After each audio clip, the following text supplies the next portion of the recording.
नाजरीन आदाब, मैं हूँ युसरा और आप देख रहे हैं एमएमसी न्यूज़ इंडिया। नाजरीन, अगर आपने अभी तक हमारे चैनल को सब्सक्राइब नहीं किया तो आज ही हमारे चैनल को सब्सक्राइब करें ताकि आप सच्ची और अच्छी खबरें सबसे पहले देख सकें। सुप्रीम कोर्ट ने सीनियर सहाफ़ी विनोद दुआ के खिलाफ जो मुकदमा गद्दारी का दर्ज किया हुआ था उसको खारिज कर दिया है। इस मामले में सुप्रीम कोर्ट का कहना है कि इजहार ख्याल की आज़ादी पर मुकदमा इस तरह का दर्ज नहीं किया जा सकता, यानी हर इंसान को इजहार ख्याल की आज़ादी है। अगर कोई इजहार ख्याल करता है तो उस पर इस तरह देश से गद्दारी का मुकदमा दर्ज नहीं किया जा सकता।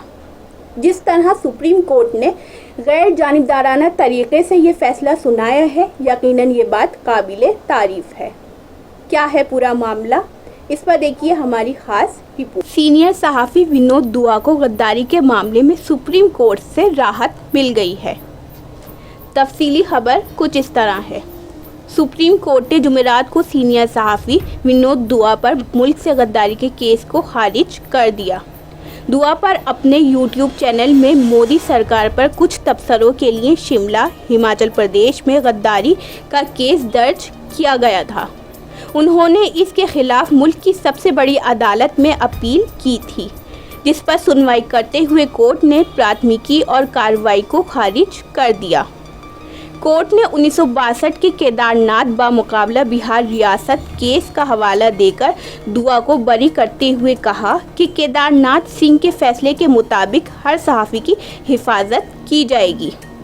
1962 में सुप्रीम कोर्ट ने केदारनाथ बामुकाबला बिहार रियासत के मामले में ख़ास इंतज़ामात किए थे। अदालत ने कहा था कि सरकार की तनकीद या फिर इंतज़ामिया पर कमेंट करने से गद्दारी का मुकदमा नहीं बनता। गद्दार का मुकदमा भी बनेगा जब कोई भी इंसान का इजहार राय ऐसा हो जिसमें तशद्दुद फैलाने की ख्वाहिश हो या फिर तशद्दुद बढ़ाने का उनसर मौजूद हो। गद्दारी का मामला शुरू से ही तनाज़े का घेरे में रहा है।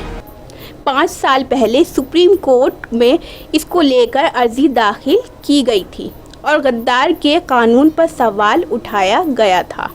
तब सुप्रीम कोर्ट ने इल्ज़ाम लगाया था कि गद्दार से मुतालिक कानून का सरकार गलत इस्तेमाल कर रही है। अर्जी गुजार ने तब कहा था कि आईनी बेंच ने गद्दार मामले में ऐसे इंतज़ामात किए हुए हैं, बावजूद इसके कानून का गलत इस्तेमाल हो रहा है।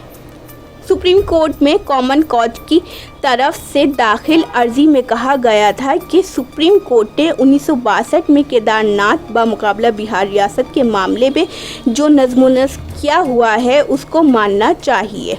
इसको लेकर सरकार को हिदायत दिया जाना चाहिए। हाल ही में 3 मार्च को सुप्रीम कोर्ट में जम्मू कश्मीर के साबिक सीएम फारूक अब्दुल्ला का मामला सामने आया था। तब सुप्रीम कोर्ट ने कहा था कि सरकार से अलग वोट रखना गद्दारी नहीं है। सुप्रीम कोर्ट ने आर्टिकल 370 पर जम्मू कश्मीर के साबिक सीएम फारूक अब्दुल्ला के बयान के मामले में उनके खिलाफ दाखिल अर्जी को खारिज करते हुए सिर्फ तबसरा किया था। अर्जी में कहा गया था कि फारूक अब्दुल्ला ने 370 को बहाल करने का जो बयान दिया है वो गद्दारी है और उनके खिलाफ कार्रवाई होनी चाहिए। 3 मार्च को इस मामले की सुनवाई के दौरान सुप्रीम कोर्ट ने कहा था कि सरकार की वोट से अलग वोट रखना और जाहिर करना गद्दारी का मुकदमा नहीं बनता है। अदालत ने अर्जी गुजार की अर्जी खारिज करते हुए उन पर 50,000 का जुर्माना भी लगाया है। वहीं 14 सितंबर 2020 को सुप्रीम कोर्ट के साबिक जस्टिस मदन बी लोकुर ने कहा था कि इजहार राय की आज़ादी पर रोक लगाने के लिए गद्दारी जैसे कानून का इस्तेमाल किया जा रहा है, जो फ़िक्र अंगेज़ मौजू है। Freedom of speech and judiciary मौजू पर मुनाक़िद प्रोग्राम में लोकुर ने ये बात कही थी। इजहार राय के मामले में सहाफ़ियों को जेल में डालने के मामले का हवाला दिया था और कहा था कि इजहार राय के मामले में अंदाज़ा लगाया जा रहा है और गलत नज़रिए से देखा जा रहा है, जो तशवीशनाक मौजू है। 1995 में बलवंत सिंह बनाम स्टेट ऑफ पंजाब केस में सुप्रीम कोर्ट ने कहा था कि सिर्फ नारेबाजी से गद्दारी नहीं हो सकती। कैजुअल तरीके से कोई नारेबाजी करता है तो वो गद्दार नहीं माना जाएगा। उक्त मामले में 2 सरकारी कर्मियों ने देश के खिलाफ नारेबाजी की थी। सुप्रीम कोर्ट ने कहा कि नारेबाजी से देश को खतरे का मामला नहीं बनता। गद्दारी तभी बनेगी जब नारेबाजी के बाद विद्रोह पैदा हो जाए। 1959 में राम नंदर बनाम यूपी सरकार के वाद में इलाहाबाद हाईकोर्ट ने आईपीसी की धारा 124A को ही गैर संवैधानिक घोषित कर दिया था। तो ये थी नाज़रीन सीनियर सहाफ़ी विनोद दुआ के ताल्लुक से अहम खबर। सुप्रीम कोर्ट ने जिस तरह बेबाकी से सीनियर सहाफ़ी विनोद दुआ के लिए फैसला सुनाया है और उन्हें राहत दी है, यकीनन सुप्रीम कोर्ट का ये फैसला काबिले सताइश है। युसरा अंसारी की रिपोर्ट, MMC न्यूज़ इंडिया, नई दिल्ली। तो नाज़रीन, हम फिर हाजिर होंगे कुछ बड़ी खबरों के साथ। तब तक के लिए हमें दीजिए इजाज़त और देखते रहिए MMC न्यूज़ इंडिया और हमारे चैनल को ज़्यादा से ज़्यादा सब्सक्राइब कीजिए। शुक्रिया। खुदा हाफिज़।